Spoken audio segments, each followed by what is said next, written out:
हनुमान जी का जन्म त्रेता युग में हुआ था और वे श्री राम के समकालीन थे और वे भगवान राम के परम भक्त थे और लंका युद्ध में श्री राम का साथ देकर माता सीता को लंका से मुक्त करवाया और युद्ध में विजय प्राप्त की। इसी प्रकार भीम का जन्म द्वापर युग में हुआ और श्री कृष्ण के समकालीन थे। भीम भी महाबलशाली योद्धा थे। महाभारत के 5 पांडवों में भीम सबसे अधिक शक्तिशाली और बलवान थे। उनमें 100 हाथियों का बल था और उस समय संपूर्ण पृथ्वी पर उनशाली कोई दूसरा नहीं था। उन्होंने अच्छे अचों को युद्ध में धूल चटाई थी। हनुमान जी और भीम दोनों को पवन पुत्र कहा जाता है। हनुमान जी को अमरता का बलिदान मिला है, इसीलिए जब तक धरती रहेगी हनुमान जी साक्षात इस धरती पर रहेंगे और लोगों के कष्टों को दूर करते रहेंगे। महाभारत में एक रोचक प्रसंग आता है जब अलग अलग युगों के 2 महान योद्धा हनुमान जी और भीम का सामना होता है।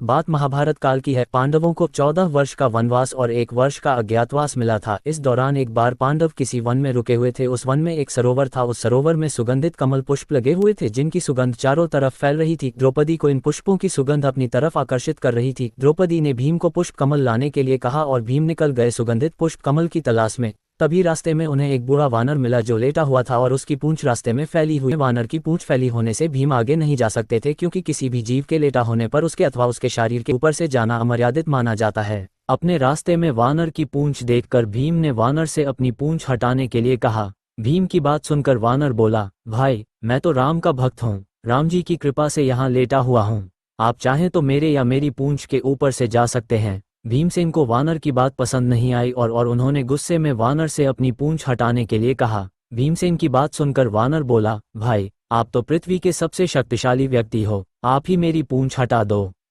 भीमसेन ने बार बार वानर से अपनी हटाने के लिए कहा और वानर ने भी बार बार यही उत्तर दिया। अंत में क्रोधित होकर भीम ने वानर की पूंछ को अपने एक हाथ से उठाने का प्रयास किया परंतु वह वानर की पूंछ हिला भी नहीं सके। भीमसेन ने फिर अपने दोनों हाथों से वानर की पूंछ हटाने का प्रयास किया परंतु वो वानर की पूंछ टस से मस नहीं कर सके। भीम ने बार बार प्रयास किया पर हर बार उन्हें असफलता ही हाथ लगी। भीमसेन समझ गए कि यह कोई साधारण वानर नहीं है अपितु कोई देव पुरुष है जो भीम की परीक्षा ले रहे हैं। भीम ने दोनों हाथ जोड़कर अपनी गलती स्वीकार करते हुए वानर से उनका परिचय पूछा। वानर ने अपना परिचय श्री राम के सेवक के रूप में बतलाया। वानर की इतनी बात सुनकर भीमसेन समझ गए कि ये कोई और नहीं अपितु साक्षात हनुमान जी हैं। भीमसेन ने हनुमान जी को प्रणाम करते हुए कहा, क्षमा करें हनुमान जी, मुझे अपनी शक्ति का झूठा अभिमान हो गया था। आपने मेरे अभिमान को तोड़ने के लिए ये लीला रची है, कृपा कर आप मुझे अपने असली रूप में दर्शन दें।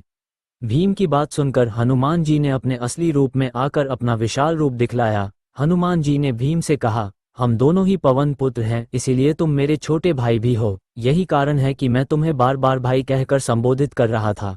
इतना कहकर हनुमान जी ने भीमसेन को गले लगा लिया।